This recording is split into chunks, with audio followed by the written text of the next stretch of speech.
I believe in the balance is better philosophy because I guess of my personal experiences as a player, just the different environments that I was involved in as a kid. I played lots of different sport, and I believe that those experiences, being exposed to different environments and different coaches and things like that, kind of moulded me into the player that I became when I, fitted into football as my chosen sport. So I was one of those kids that played a variety of sports, from anything in the pool. I was a real water baby. So I played a lot of water polo and swimming and softball, cricket. I kind of gave everything a go. And it wouldn't have been until I got to my sort of mid-teens that softball and football were the two sports that I kind of stuck at. They were great loves for me, and it wasn't until sort of I was 19, 20 that I actually chose football overall and stuck with that. The adult behaviours of trying to push kids when they're young, it's definitely having an impact on kids staying in sport. What we've lost focus on is the fact or the why of why kids play, and it's because they want to have fun. They want to play with their friends. They do it to have the run around and to learn new skills. So, we've got to be across that as parents, coaches, administrators in sport.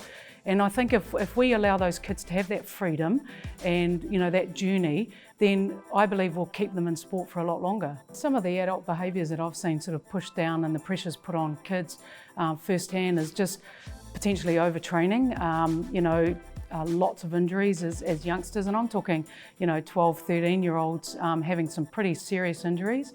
And I think the pressure that of them being in all sorts of different environments within the same sport just means they don't get a breather and they quickly fall out of love of the game. So instead of having a youngster that's got this huge potential ahead of them and potentially becoming an elite athlete, suddenly they've fallen out of love with the game and quitting. I think some basic things that can happen is just people understanding that sort of 8, 9, 10, 11-year-olds just want to have fun. Keeping the fun in the games, it's important because otherwise, we are putting those pressures on those kids early.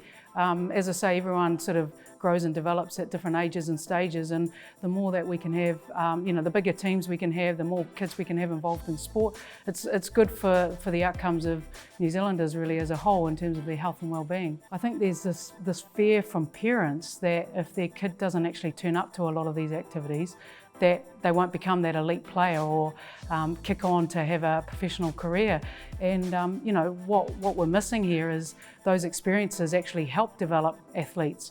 And so it's putting more pressure on, and they've got this philosophy where they need to train harder in order to be a better player, when in actual fact, as I said, we're getting that burnout. So I think everybody, either has that burning desire that they want to become something and know themselves what they need to do to get there. And, you often don't find that out until you're a bit older. So as a kid, it's about just having as many experiences as you can. And I think one of the things we kind of need to do is actually educate parents that it's okay that their kids have a range of experiences. It's easy to get kind of caught up on the one or two kids that stand out when they're 9 or 10 years old. And I believe that as coaches and parents, we all have a role to play, that everyone's got to have an opportunity. Kids do develop at different ages and stages, and so what might be good for that child at 10 years old, suddenly, when they're 14, everyone's catching up to them. So it's really important that we keep an open mind, and that's got to start with education of coaches and parents at an early age in sport.